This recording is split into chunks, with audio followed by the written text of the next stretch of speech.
The rain soaked through my thin maternity dress as my clothes flew past me onto the muddy lawn. Get out, you lied to the wrong son. My mother-in-law, Patricia Rothwell, stood in the doorway like a judge delivering a sentence, her perfectly styled hair untouched by the storm. Did you think we wouldn't find out? That you could trick my son with someone else's child? I pressed one hand to my 8-month pregnant belly, steadying myself on the porch railing.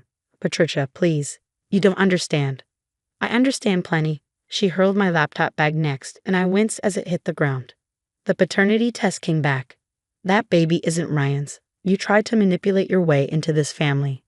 Behind her, Ryan stood with arms crossed, his face unreadable. My husband of 2 years, the man who once said he'd stand by me through anything, watched this unfold in silence. Rayanne, I pleaded.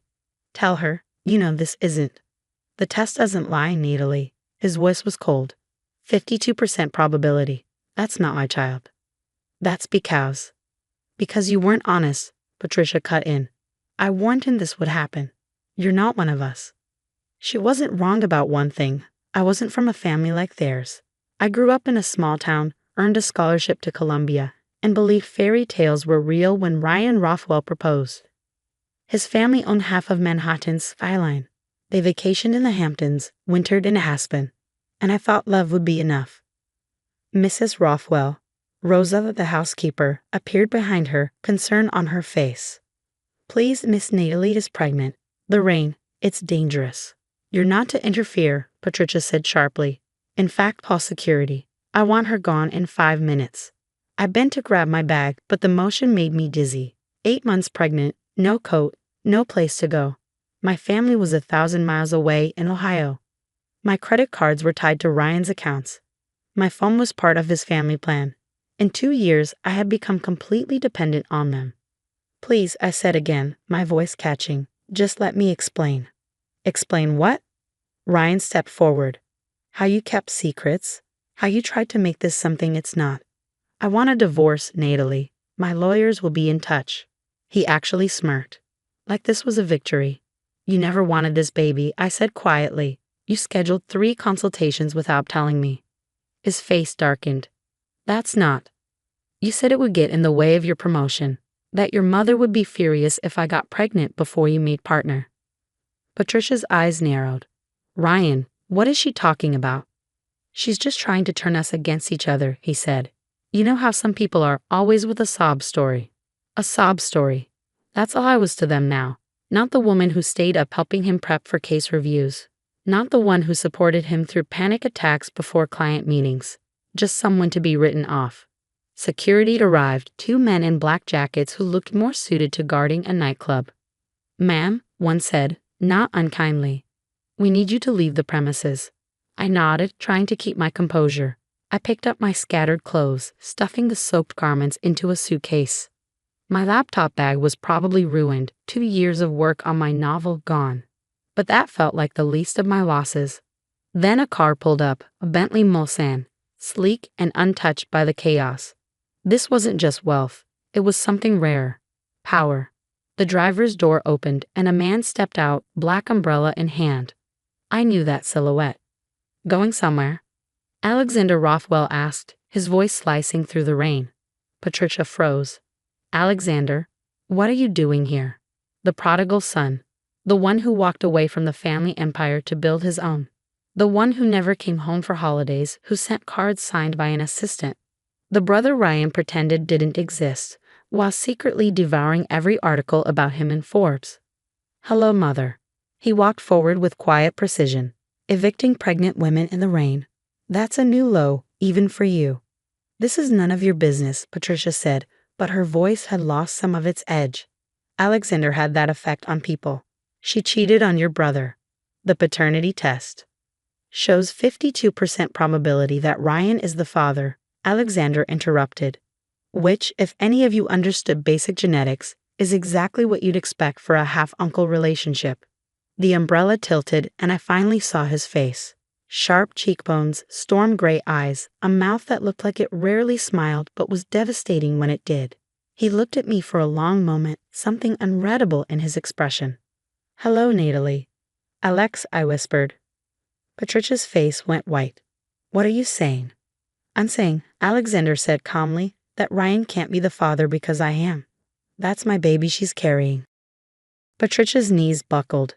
She actually collapsed against the doorframe. One manicured hand pressed to her chest. Ryan's mouth opened and closed like a fish gasping for air. That's impossible, Ryan stammered. You haven't been around. You don't even come to family events. When would you? Thanksgiving, I said quietly, and Christmas, and New Year's Eve. Every time Ryan had been too busy with work or too drunk to notice I'd disappeared. Every stolen moment in Alexander's penthouse while the family celebrated below. Every whispered promise that we'd find a way to be together properly. You slept with my wife? Ryan's voice cracked. Alexander's laugh was cold. Your wife? The woman you've been cheating on since your honeymoon. The one whose calls you ignore while you're with your secretary. That wife. How dare you? I have photos, Ryan, timestamps. Your secretary has quite the Instagram habit. Alexander's smile was predatory. But please continue playing the victim. He turned to me then, and his expression softened. Can you walk? I nodded though I wasn't entirely sure. The stress, the cold, the rain, everything was making me dizzy. Good, he held out his hand. Let's go. You can't just take her. Patricia had found her voice again. She's married to Ryan. This is kidnapping. It's not kidnapping when she comes willingly, Alexander said.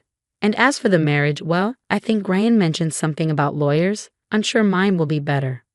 He helped me down the steps, holding the umbrella over me while rain soaked his probably $1,000 suit. The security guards stepped aside. Even they knew better than to challenge Alexander Rothwell. Your things, he asked, glancing at my pathetic suitcase. This is everything. His jaw tightened. We'll buy you new things. Alex, I started, but he shook his head. Not now. Let's get you warm and dry first. He helped me into the Bentley, the leather seats soft as butter. I was probably ruining them with my wet clothes. But Alexander didn't seem to care. He closed my door and walked around to the driver's side, taking his time, letting his family watch from the porch. Alexander, Patricia shrieked, if you leave with her, you're dead to this family. Do you hear me? Dead. He paused, looking back at her. I've been dead to this family for 5 years, Mother. The only difference is now you know why. He got in a car and started the engine. Through the rain-streaked window, I could see Ryan pushing past his mother, stumbling down the steps. Natalie, he shouted. You can't do this. You're my wife. Alexander lowered my window halfway, not for much longer. Then he pulled away from the curb, leaving the Rothwell estate and all its poison behind. We drove in silence for several minutes. The heater kicked in, and I finally stopped shivering. My clothes were still soaked, clinging uncomfortably to my swollen body. How long have you known? I asked finally. That you were pregnant? Since the day you found out. He glanced at me. You use my credit card at the pharmacy. I get notifications. I mean, how long have you known the baby was yours? Since the day you found out, he repeated. The timeline was obvious. Ryan hadn't touched you in months. He was too busy with Miranda, his secretary, among others. Alexander's hands tightened on the wheel. I hired a private investigator. I know everything, Natalie, every woman, every lie. Every time you came home smelling like someone else's perfume and you pretended not to notice. Tears burned my eyes. I thought if I got pregnant, if I gave him a family, maybe he'd love you. Alexander's voice was gentle. You can't make someone love you by giving them what they don't want. Then why didn't you say something? Why let me? Because you needed to see it for yourself. He pulled into an underground garage I didn't recognize. Because if I'd shown up 6 months ago claiming the baby was mine, what would you have done? Stayed with him out of duty? Tried to make it work for the sake of the family? He was right, I would have. I'd been so desperate to make my marriage work to prove I belonged in their world. Besides, he added, killing the engine, I needed time to prepare. Prepare for what? For this. He gestured to the garage, which I now realized was attached to a building I definitely recognized. Welcome to Rothwell Tower. My Rothwell Tower, not the family's. 40 stories of steel and glass that I bought out from under them last year. My eyes widened. This is yours. Ours, he corrected, if you want it. He came around and helped me out of the car. An elevator took us up and up and up until my ears popped. The doors opened directly into a penthouse that made the Rothwell estate look like a starter home. Floor-to-ceiling windows showcased Manhattan in all its rain-soaked glory. The space was modern but warm, all clean lines and rich textures, and there, in what would have been a second bedroom, was a fully assembled nursery. "Alex," I breathed. "I know it's presumptuous," he said quickly. "I know I should have asked. But I wanted you to have somewhere safe, somewhere that was yours no matter what happened. Even if you decided to stay with him, I wanted." I kissed him.